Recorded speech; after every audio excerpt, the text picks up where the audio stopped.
In this section, we're going to discuss some of the more advanced calling features on your OpenStage 15, including hold, conference, and transfer. Now let's go take a look. There are two different ways you can put a call on hold. The easiest way is to utilize one of the free programmable keys. In this case, simply press the hold FPK and the call is put on hold. To take the call off of hold, press the hold key again and I can continue speaking as before. Alternatively, if you don't have an FPK configured for the hold option, you can scroll down on your context menu until you see hold. Then press OK, and the call is now on hold. To take the call off of hold, you simply press the OK button again to reconnect, and then once again continue with the call. In the event I have to conference a third party into a call, I can take advantage of two different options. The first and easiest way is to use one of the free programmable keys with the conference function. Simply press the conference button during a call. You now have the option to dial the extension, and as soon as the call is answered, press the conference button one more time, and we're engaged in a three-party conference. In the event you don't have a conference FPK configured, you can use the context menu. Simply scroll down to start conference and press OK. Dial the extension, press OK, and as soon as the call picks up, scroll down to conference and press OK. Once more, we now have a three-party conference call set up. There are three different options available for you if you want to transfer a call to a third party. The first and easiest way is the blind transfer, in which you immediately send a call forward to another party without knowing whether it rings or gets through. On the other extreme is the attended transfer, in which you actually have the opportunity to dial through and speak with the transferred party before actually transferring the call. Somewhere in between these two is the semi-attended transfer, in which you actually get to transfer the call and hear the phone ringing before you transfer, disconnect, and allow the transferred call to go through. Now let's take a look at these three options. We're first going to show how to do a blind transfer. This is the best method and the fastest method for transferring a call when you know that the third party is going to be answering and that the connection works. So, to perform a blind transfer, the best method is to use one of the free programmable keys, like here. When I'm in the middle of a call, I simply press the transfer FPK and then dial the extension. Once I press OK, the call is immediately transferred and I can hang up the phone. Now we're going to show how to do an attended transfer. This is the best method for transferring when you know you're going to have to brief the recipient before the call is transferred. To perform an attended transfer, scroll down on your context menu to consult and then press OK. Dial the number and press OK once more. My phone is now going to dial and I'm going to have a chance to speak to the person before I actually get to transfer the call. Once I've actually prepared and briefed the recipient, I can scroll down to complete transfer and then press OK. The call then transfers, and once that happens, my call is disconnected and I can hang up. To perform a semi-attended transfer, I perform almost the same procedure as I would have for an attended transfer. During the call, I scroll down to consult and press OK. I then dial the extension, press OK once more. At this point, as soon as I hear that the phone is ringing and that the call is going to connect, I can press OK to complete the transfer and my phone will hang up and the call goes through. Now we're going to show how to dial from call logs. There are 4 call logs available on your OpenStage 15. Received calls, dialed calls, missed calls, and forwarded calls. Each of these logs has up to 30 calls. So, to dial from a log, simply press the envelope key, and then on the call log option in the context menu, press OK. You're then presented with your 4 logs: missed, dialed, received, and forwarded. In this case, I'm going to access the missed call log. So simply scroll over it and press OK.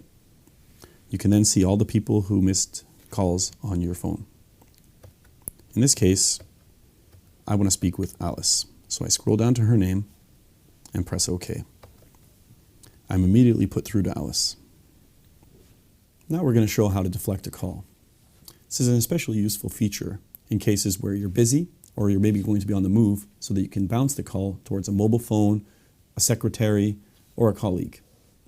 So for deflecting a call, you wait for the call to start ringing, and then on the context menu, scroll down to deflect. Press OK, and then the number or extension that you want to deflect the call to. Press OK again, and the call is automatically redirected without you having to intervene.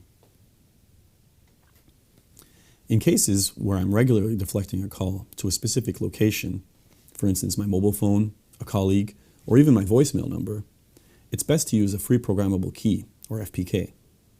In this case, I have a voicemail FPK set up so that whenever I can't answer the call right away, I simply press the FPK and will automatically be passed to my voicemail without me having to pick up the phone.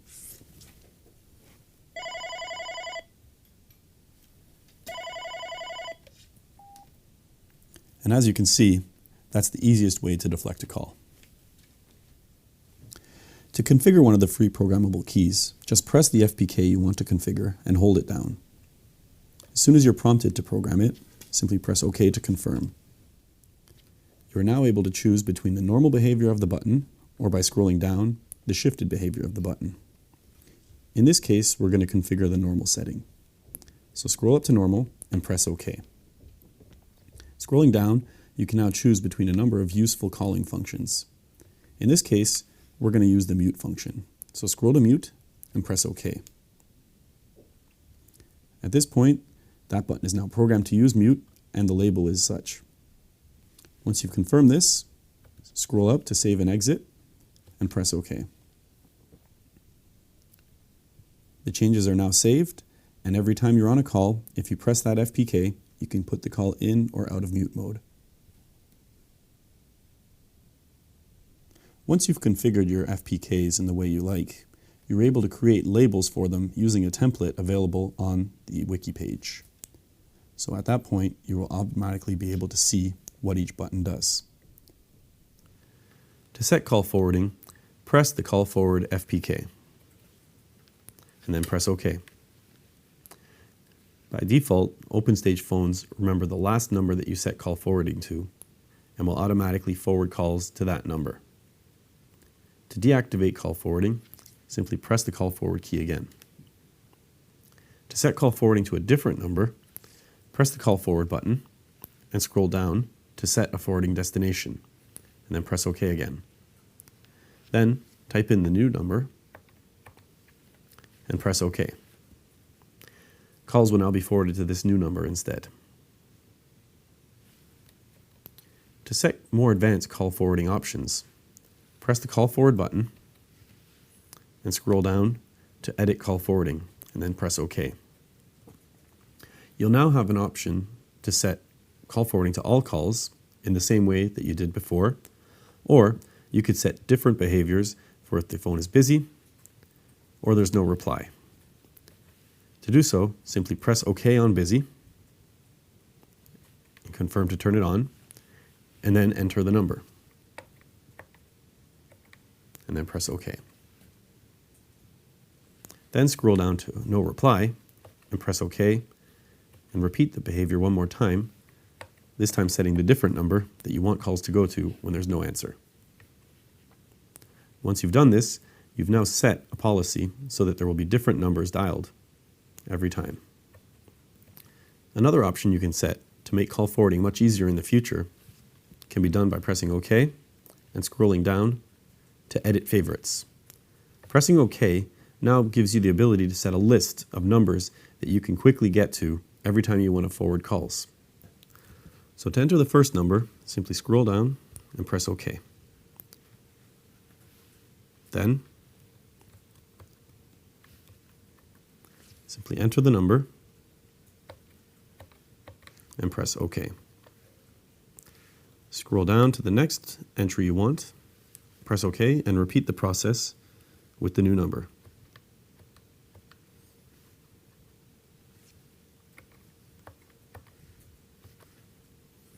You now have a list of numbers that can form a bit of a quick list every time you want to set call forwarding, so you don't have to manually enter each number every time.